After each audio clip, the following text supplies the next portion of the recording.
Bonjour, je suis Mayolek et je suis Disneyphile.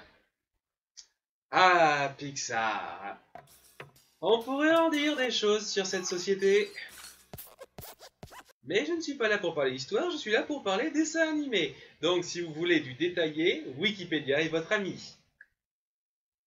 Ce qu'il y a à savoir, c'est que Pixar a lancé des films animés en images de synthèse en 1998 et va pendant longtemps surclasser Disney Animation Studios en popularité depuis. Et le film qui a lancé ça est Toy Story. Et que dire de Toy Story, à part que j'adore la trilogie. Une des meilleures trilogies existantes pour moi. Je sais.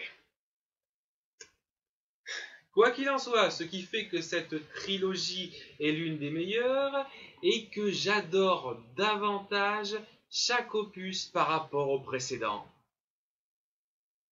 Ce qui veut dire par concordance logique que pour moi, Toy Story premier du nom est le moins bon du lot. En avant les amis, que la fête commence! Comprenez-moi bien, ça reste un bon film.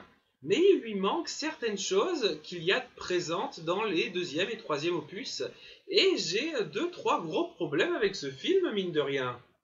Donc c'est peut-être pas plus mal de voir ça en détail, parce que ce sera clairement pas le cas pour les 2 prochaines vidéos. C'est parti pour Toy Story. Le film démarre par...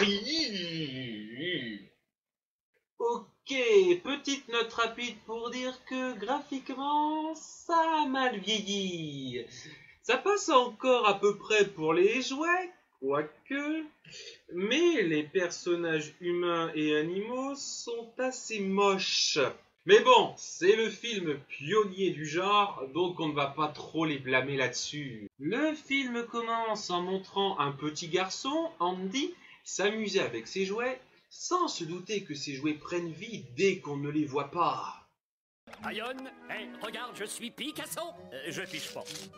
Mais c'est de l'art, gros lard. Ouais, si vous êtes fan des jeux de mots vaseux, le film en a plein à offrir dans le premier quart d'heure. Toi, ça va, ne me cherche pas des crosses, compris? Réunion au sommet, les amis. Un peu de ressort, allez! Remercions encore Monsieur Alphabet d'avoir mis les points sur les îles. C'est pas le genre à rester couché toute la journée. Génial, je suis fragile. Ça va, n'en fais pas une purée. C'est un cartable vert. Positif, un cartable Un vert. cartable vert? Cartable vert. De terre? C'est pas drôle. Andy fête son anniversaire, à l'avance parce que la famille ne va pas tarder à déménager, et tous les jouets craignent d'être délaissés en faveur d'un nouveau. Mais Woody, le jouet préféré d'Andy, tente de les rassurer. Arrêtez, personne ne perdra sa place. Je vous rappelle qu'Andy est notre meilleur copain. Et peu importe qu'il joue moins avec vous qu'avec moi. Et bien sûr, c'est lui qui va être délaissé à cause du nouveau jouet, c'est ça? Pousse-toi, j'ai besoin de place pour faire atterrir le vaisseau spatial. Regardez, il fait comme un vrai karatéka. Tellement imprévisible. Mais le nouveau jouet, Buzz l'éclair, vit un peu dans une autre réalité. Journal de bord Buzz l'éclair, année 4072. Mon astronef a quitté la trajectoire du secteur 9. Je me suis écrasé sur une étrange planète. Ça n'est pas un vrai ranger. Il ne combat pas les méchants, il ne sait ni tirer ni voler. Je peux voler. Non, tu peux pas. Si. Vers l'infini et au-delà!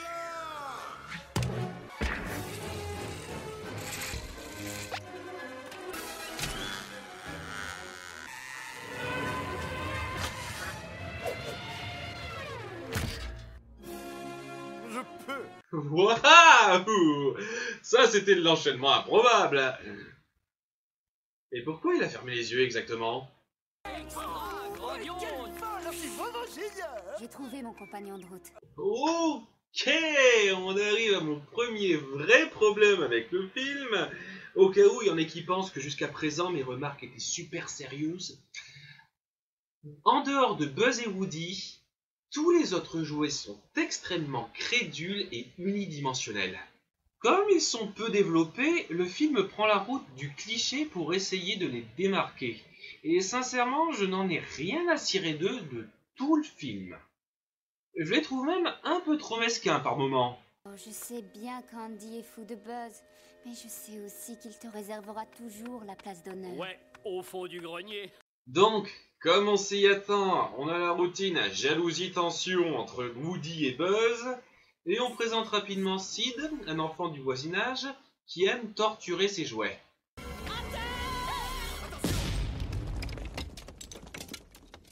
Oh, ça c'est du pétard! Éparpillé par petits bouts façon puzzle. Quand Andy n'a le droit d'emmener qu'un seul jouet à Pizza Planet, Woody veut mettre Buzz hors course un moment, mais le jette accidentellement par-dessus la fenêtre via un autre enchaînement improbable. Cherche encore.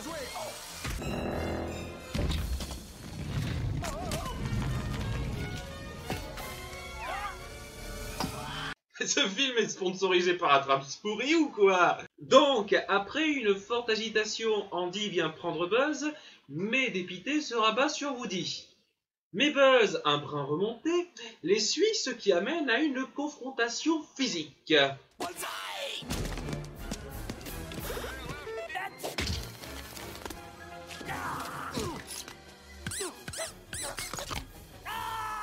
Ce qui amène bien sûr à ce qu'il soit laissé derrière, seul. Et au bout de plusieurs péripéties pour retourner auprès d'Andy... Monte à l'arrière, personne ne nous verra. Négatif. Il n'y a sûrement pas de harnais de sécurité dans la soute. Plus sûr dans le cockpit que dans la soupe, pauvre imbécile. Rappelez-vous les enfants, il faut bien attacher sa ceinture en voiture. Nos deux héros en plastique se font attraper par Sid, le gamin vu plus tôt. Super, j'en ai 2 pour le prix d'un. Quelles étaient les chances? Bon, je vais accorder 2 bons points à ce film à la suite. Même si Sid est un personnage pas spécialement extraordinaire, c'est assez rafraîchissant de faire de l'antagoniste simplement un sale gosse.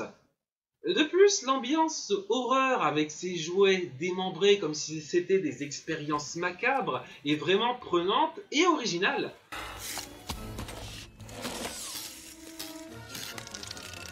En tentant de s'enfuir, Buzz finit par se rendre compte de l'horrible vérité en voyant une pub à la télé. Il est en réalité asiatique! Oh, et un jouet aussi. Encore un peu de thé, madame la marquise, peut-être? Anna. Maman? Woody peut faire ça. Mais Buzz souffre d'une grosse dépression suite à sa découverte. Et seul un bon discours de Woody peut l'en sortir. Écoute, en face, il y a un enfant qui trouve que tu es le meilleur. Tu es son jouet. Mais pourquoi Andy aurait-il besoin de moi? Tu es un Buzz l'éclair. Tu as des ailes. Tu brilles dans le noir. Tu parles. Ton casque fait ce truc insensé. Wouch, crac. En fait, t'es trop super. C'est vrai. Dis-moi ce qui reste à un jouet comme moi. Ok, on touche à mon deuxième gros problème. Je n'arrive pas à m'attacher à la tourmente des personnages. Sincèrement, on a toute une chanson, pas géniale en passant, dédiée à Buzz qui voit son monde s'écrouler. Et je n'arrive pas à me sentir vraiment touché quand on voit à quel point ça a été traité comme une blague avant ça. On a un jouet qui fait une crise existentielle parce qu'il découvre qu'il est un jouet, et un jouet qui a peur d'être délaissé par son possesseur. J'ai du mal à trouver là-dedans de quoi m'identifier ou de quoi m'impliquer. Mais je reconnais que ce film fait une chose magnifiquement parallèlement à ça, la relation Buzz-Woody. La dynamique entre deux est très bonne, et leur lien se crée de façon irréprochable. C'est une amitié naissante, parfaitement maîtrisée. Au boulot, shérif. En face, il y a un enfant qui a besoin de nous. Donc apparemment, lister ses capacités de jouer parvient à faire sortir Buzz de sa crise existentielle, mais avant qu'il ne puisse s'échapper, Sid est sur le point d'envoyer exploser Buzz avec un pétard fusée.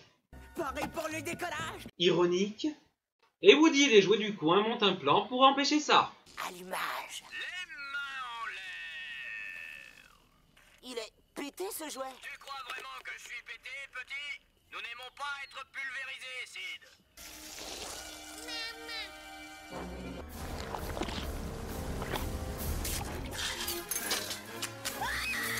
Nous, les jouets, nous voyons tout. Alors pas de violence.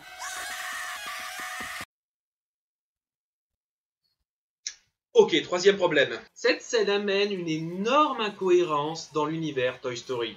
Ok, je pense que vous serez d'accord avec moi pour dire que si tous les jouets sont vivants, c'est par une sorte de magie divine.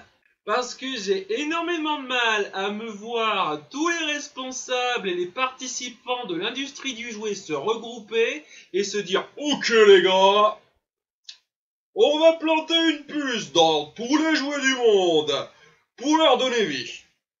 Mais Motus, hein, ça reste entre nous. » Donc, je pars du principe que cette magie divine les empêche de bouger d'eux-mêmes ou de dire quoi que ce soit dès qu'un être humain les voit. Ça expliquerait parfaitement l'univers des films. Mais, on a cette scène. Sinon, nous le saurons aussi. Si à ce moment-là, les jouets peuvent agir en étant vus des humains, pourquoi Buzz n'a rien fait en présence d'Andy ? Merde, on voit dans la suite que les autres Buzz l'éclair se comportent exactement comme lui à leur allumage. Tu es en infraction directe au code 6303.5. Vous me dites qu'avec toutes les situations et tous les jouets qui existent sur Terre, aucun jouet ne se sera fait remarquer publiquement? Non, désolé, je m'en tiens à ma théorie, et cette scène est juste un très gros faux pas. Et Woody est ventriloque aussi. Bref, maintenant qu'ils ont traumatisé un enfant à vie, Woody et Buzz doivent rattraper le camion de déménagement d'Andy qui, comme par hasard, part juste après ça. Et après moult péripéties,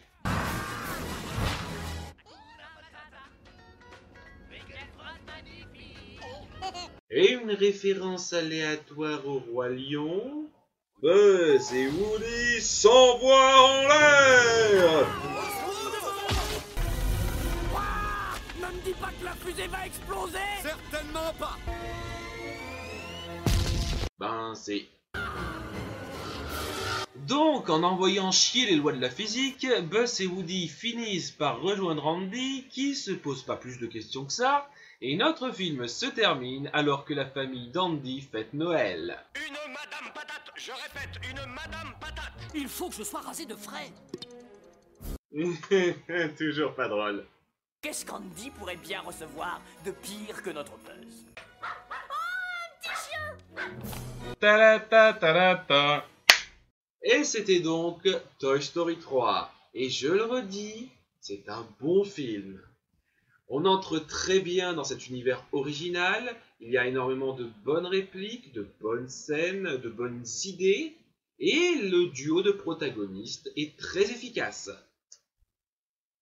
Mais les personnages secondaires sont oubliables, il y a un peu trop de gags faciles et l'univers ne parvient pas à s'installer parfaitement dans sa cohérence. En fait, mon gros problème global, c'est que ce film n'apporte aucune scène ni aucune idée qui parvient à le rendre vraiment mémorable pour moi.